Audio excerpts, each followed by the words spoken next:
আমি elevator education থেকে Souvik sir কথা বলছি। অনেকেরই ধারণা যে এমবিএ পড়তে গেলে প্রচুর পয়সা লাগে, 8 লাখ টাকা, 10 লাখ টাকা, 6 লাখ টাকা, এরকম মিনিমাম 6 লাখ টাকা তো ইনভেস্টমেন্ট লাগবেই লাগবে। সে আপনি বেঙ্গলেই পড়ুক না কেন, ওয়েস্ট বেঙ্গলের ভেতর পড়লেও 6 লাখ, 7 লাখ, 8 লাখ টাকা না হলে নাকি এমবিএ পড়া যায় না। তো আমি প্রথমেই বলি, যারা একটু মিডিওকার স্টুডেন্ট আছো এবং যাদের একটু ফিনান্সিয়াল কন্ডিশন মিডিওকার, মানে একটু খারাপভাবে নিও না এটা, আমরাও নিম্ন মধ্যবিত্ত, নিম্ন মধ্যবিত্ত আমাদের মতো অবস্থা, যারা এরকম আছে, যাদের একটু ফিনান্সিয়াল ক্রাইসিস আছে। তো সেক্ষেত্রে আমি বলবো, অনেক বাবা মাই চিন্তা করেন বা ছেলে মেয়ে ভাবে যে আমি কোথা থেকে এত টাকা দিয়ে পড়াবো, সে এত টাকা লোন করতে হবে। আমি কিন্তু বলবো, এমবিএ যদি তুমি ওয়েস্ট বেঙ্গলের ভেতর করতে চাও, এত ইনভেস্টমেন্ট করার কিন্তু কোনো প্রয়োজন নেই। প্রথম কথা, তোমাকে উপায়গুলো বলে দিচ্ছি। তুমি ক্যাট না দিতে পারো, ক্যাটে কিন্তু যেগুলো ফি স্ট্রাকচার আছে, কলেজগুলো একটু ওপর দিকের যে কলেজগুলো ক্যাটে যারা ভালো স্কোর করবে, সেখানে কিন্তু ফি স্ট্রাকচারটা অনেক বেশি। আমি আইআইএমের কথা বলছি না, আমি যেগুলো তার নিচে আছে সেই কলেজগুলোই বলছি, সেগুলো কিন্তু ফি স্ট্রাকচার অনেক বেশি ক্যাটের আন্ডারে। তো এইটা ছেড়ে দিয়ে, ক্যাট ছেড়ে দিয়ে যদি তোমরা ম্যাট দাও, ম্যাটের আন্ডারে আমাদের এখানে গভর্নমেন্ট ইউনিভার্সিটিগুলোর ক্যাম্পাসগুলো আছে, যেমন তোমার ক্যালকাটা ইউনিভার্সিটি আছে, যদি পাও চান্স অনেক কমে তোমাদের এমবিএ করতে পারবে।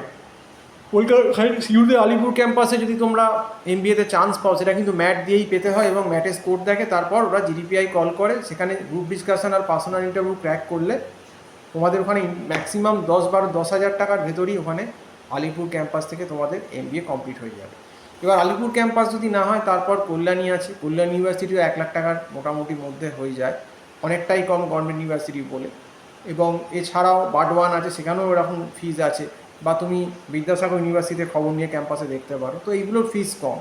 এছাড়াও ম্যাকআউটের আন্ডারে, ম্যাকআউটের অ্যাফিলিয়েশন নিয়ে যে সমস্ত প্রাইভেট কলেজগুলো চলছে, সেখানেও কিছু কিছু কলেজ আমি বলতে পারি ফিস অনেক কম আছে, যেগুলো কিন্তু মোটামুটি 3 লাখের মধ্যে আছে। 2,60,000, 2,50,000, 2,20,000 এরকম কিছু কলেজ কিন্তু আছে। এবং কিছু কিছু কলেজ আছে 2,10,000, 20,000, 30,000 এরকম কলেজ কিছু ওয়েস্ট বেঙ্গলে আছে, কলকাতাতেও আছে, ওয়েস্ট বেঙ্গলেও আছে। কাজেই যাদের বাজেট একটু কম, যারা মনে করছো না আমি 6 লাখ টাকা, 7 লাখ টাকা পারবো না, আমি যদি প্রাইভেটেও পড়ি আমি ম্যাক্সিমাম 2,60,000, 70,000, 3,000 মধ্যে থাকতে চাইছো, এরকম কলেজও কিন্তু ম্যাট দিয়ে ওয়েস্ট বেঙ্গলের মধ্যে আছে এবং কলকাতার মধ্যেও আছে। এবার সেগুলো কিন্তু জানতে হবে, সেগুলো কিন্তু আমরা জানি।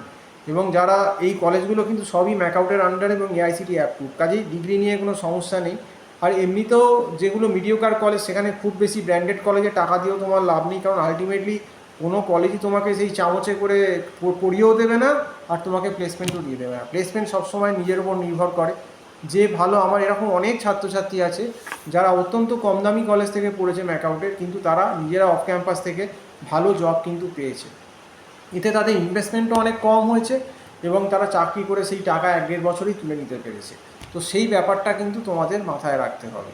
তো যদি কিভাবে ম্যাটটা দেবো, প্রিপারেশান করব, বা কোন একটু কম বাজেটের কলেজ যাব, এরকম যদি গাইডেন্স চাও, আমরা কিন্তু ম্যাটের প্রিপারেশান দিই এবং স্টুডেন্টদের গাইডও করি যে কোন কলেজটা কম হবে, কী হবে, বা কোন ইউনিভার্সিটি যাবে, এগুলো কিন্তু আমরা সমস্ত গাইড করি। তো যদি জানতে চাও, তাহলে আমার যে নাম্বারটা, কন্ট্যাক্ট নাম্বারটা টাইটেলে দেওয়া আছে, এবং বলেও দিচ্ছি 9831044518, এই নাম্বারে কল করে কথা বলতে পারো বা হোয়াটসঅ্যাপও করতে পারো। তো আজকে এই অবধি বলেই শেষ করছি। সম্পূর্ণ ভিডিওটা দেখার জন্য অসংখ্য ধন্যবাদ। নমস্কার।